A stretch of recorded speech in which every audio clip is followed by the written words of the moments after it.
Assalamualaikum warahmatullahi wabarakatuh. Senang sekali jumpa kembali dengan Wahyudi AS.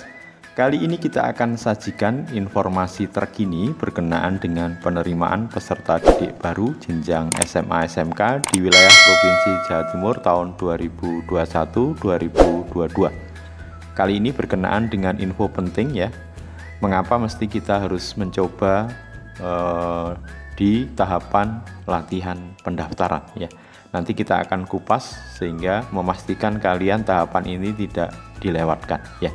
Oke, silahkan disimak dengan baik. Semoga bisa menjadi bekal informasi yang cukup untuk kalian sukses di PPDB SMA SMK di tahun ini ya.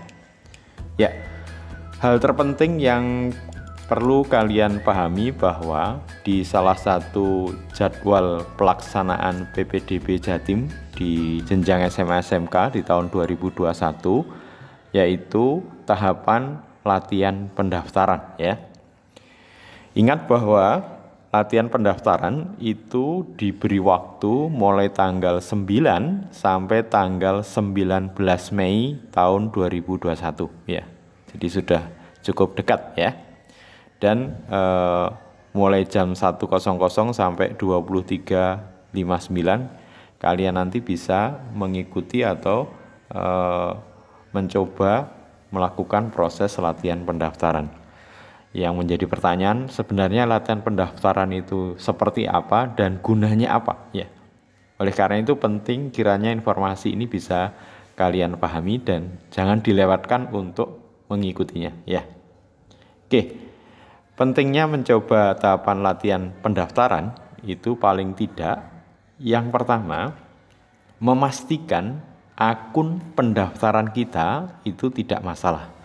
Artinya kalau nanti pada tahapan latihan pendaftaran akun kita ya, baik itu NISN dan PIN yang kita peroleh itu kita masukkan dan bisa masuk, artinya bahwa kita siap untuk mengikuti tahapan pendaftaran di PPDB. Sehingga kalau pada tahapan ini nanti ada masalah, nah kita masih ada waktu untuk penyelesaiannya ya. Jangan sampai nanti akun kalian ternyata tidak bisa itu setelah pada saat pendaftaran yang sesungguhnya. Sehingga nanti waktunya sangat mepet untuk kalian berpikir dalam penyelesaian masalah itu. Jadi sekali lagi mengapa tahapan latihan pendaftaran ini harus kalian ikuti, yaitu untuk memastikan akun pendaftaran kita tidak masalah ya. NISN dan PIN kita bisa kita gunakan masuk untuk mengakses di website ppdbjatim.net ya, sehingga kita nanti bisa melakukan proses pendaftaran secara lancar ya. Kalau ada masalah, sehingga kita masih punya space waktu untuk bisa mengurus menyelesaikannya. Kemudian yang kedua, yang perlu diperhatikan, dengan kita mengikuti tahapan latihan pendaftaran, kita bisa melihat secara langsung pilihan-pilihan sekolah, kalau yang di SMA, atau program jurusan yang disediakan di SMK, yang bisa kita pilih sebanyak yang disyaratkan ya.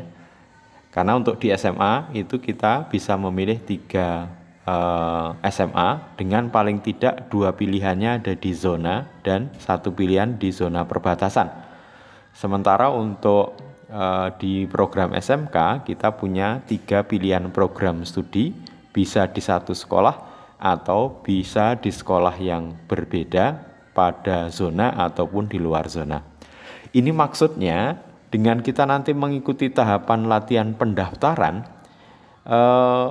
ketika kita mengupload data tadi itu akan dipastikan di situ kita di zona mana ya, atau SMA mana yang itu pada zona kita dan itu bisa kita pilih, dan SMA mana yang itu pada zona perbatasan. Nah itu penting sekali sehingga nanti kalian bisa memastikan lokasi atau domisili kalian di mana, SMA mana yang pada satu zona, dan SMA mana yang pada zona perbatasan.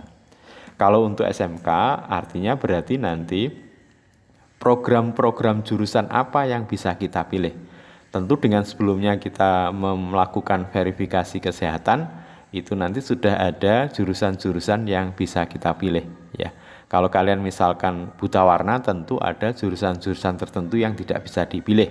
Atau misalkan ketinggiannya tidak memenuhi persyaratan untuk jurusan-jurusan tertentu, jadi nanti tergambar kalian bisa menentukan pilihannya ya. Oke, itu ya.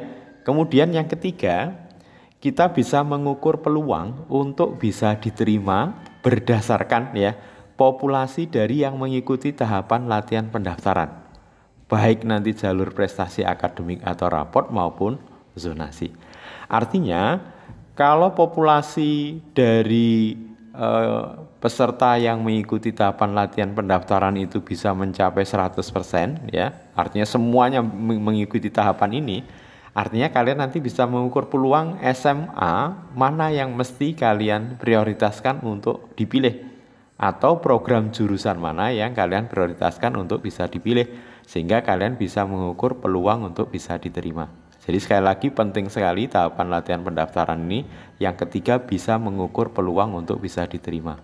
Jadi nanti kalau populasi pendaftarnya kan tentu dia akan memilih SMA ini atau program jurusan ini, dan nanti kalian akan bisa melihat rankingan kalian di mana. Apakah masih masuk pagu di SMA yang mau dipilih atau tidak. Sehingga harapannya nanti ketika pada saat pendaftaran yang sebenarnya, pilihan kalian tidak meleset. Karena sekali lagi kalian hanya punya kesempatan memilih sekali ya, memilih sekali nanti dalam proses pendaftaran yang sesungguhnya, dan tidak bisa dirubah kalau sudah di submitnya. Dan tentu yang keempat, pada saat mendaftar yang sesungguhnya kalian tidak khawatir terjadi kesalahan karena sudah dicoba di tahapan pendaftaran ini. Jadi sekali lagi ini adalah pentingnya kalian mengikuti tahapan latihan pendaftaran. Jangan dilewatkan. Mudah-mudahan nanti kalian bisa melihat pilihan-pilihan sekolahnya yang mana dan mengukur peluang untuk bisa diterima, dan pada saat pendaftaran sesungguhnya tidak khawatir untuk terjadi kesalahan. Oke, semoga informasi ini cukup membantu kalian dalam menentukan pilihan SMA atau SMK mana yang dipilih, dan semoga sukses. Terima kasih. Assalamualaikum warahmatullahi wabarakatuh.